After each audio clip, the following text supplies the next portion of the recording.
BTV. Being with you. The community channel. വണ്ണം കൂട്ടാൻ ചില മാർഗങ്ങൾ. സമീകൃതമായ പ്രഭാത ഭക്ഷണം നമ്മുടെ ഉപാപചയ പ്രവർത്തനങ്ങളെയും വിശപ്പിനെയും ഉണർത്തും. ധാന്യങ്ങളും പ്രോട്ടീനും അടങ്ങിയതാവണം നമ്മുടെ ഭക്ഷണം. ഏതെങ്കിലും ഒരു നാട്ടുപഴവും നമുക്ക് ഭക്ഷണത്തിൻ്റെ ഭാഗമാക്കാം. എങ്ങനെയെങ്കിലും പെട്ടെന്ന് കുറച്ചു വണ്ണം വെക്കണമെന്ന് കരുതി ഫാസ്റ്റ് ഫുഡും പിസയും മിൽക്ക് ഷേക്കും വാരി വലിച്ച് കഴിക്കരുത്.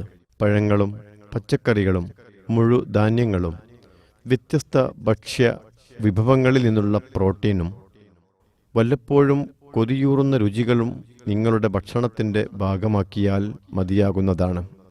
ഒരു സുപ്രഭാതത്തിൽ ഭക്ഷണത്തിൻ്റെ അളവ് കൂട്ടാൻ ശ്രമിച്ചാൽ വയറ് പെട്ടെന്ന് നിറഞ്ഞ് അധികം കഴിക്കാൻ പറ്റാതെ വരാം.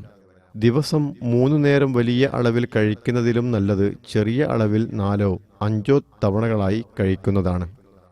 ഓരോ ഭക്ഷണ നേരത്തിനിടയിലും 2.5 മുതൽ 3 മണിക്കൂർ ഇടവേളയെങ്കിലും ആവശ്യമാണ്. ഒരിക്കലും 5 മണിക്കൂറിൽ കൂടുതൽ ഇടവേള വരാതിരിക്കാനും ശ്രദ്ധിക്കണം. ദിവസവും ഒരേ തരം ഭക്ഷണം തന്നെ കഴിക്കുന്നത് പരമാവധി ഒഴിവാക്കി പതിയെ കഴിക്കുന്നതിൻ്റെ അളവ് കുറച്ച് ഇടയ്ക്കൊക്കെ പുതിയ വിഭവങ്ങൾ പരീക്ഷിക്കണം. ആദ്യം പ്രോട്ടീനിൽ നിന്നും തുടങ്ങാം. ചീസ്, അണ്ടിപ്പരിപ്പുകൾ, ബീഫ്, മീൻ, യോഗർട്ട്, ബീൻസ്, മുട്ട എന്നിവയിലേതെങ്കിലുമൊക്കെ മാറി മാറി പരീക്ഷിക്കാം. പാകം ചെയ്ത ഭക്ഷണം ദിവസം 4-5 പ്രാവശ്യമായി കഴിക്കൽ ജോലിക്കാർക്കും മറ്റും പ്രായോഗികമാവില്ല. അവർക്ക് പഴങ്ങൾ, അണ്ടിപ്പരിപ്പുകൾ, കുക്കീസ്, ഉണക്കപ്പഴങ്ങൾ എന്നിങ്ങനെ അസൗകര്യമില്ലാതെ കൊണ്ടു നടക്കാവുന്ന സ്നാക്കുകൾ ഉപയോഗിക്കാവുന്നതാണ്. Portion size കൂട്ടിക്കൊണ്ടുവരിക.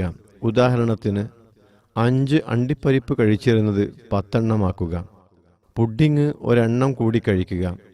ഓട്സ് ആണ് കഴിക്കുന്നതെങ്കിൽ ആപ്പിളോ ഏത്തപ്പഴമോ നുറുക്കി ചേർക്കുക. എപ്പോഴും ഭക്ഷണം കഴിക്കാൻ അല്പം വലിയ പ്ലേറ്റ് എടുക്കുക. അങ്ങനെ സ്വാഭാവികമായും കൂടുതൽ ഭക്ഷണമെടുക്കും. For more, subscribe our YouTube channel. Visit our website www.btv.in, like our Facebook page, BTV Malayalam.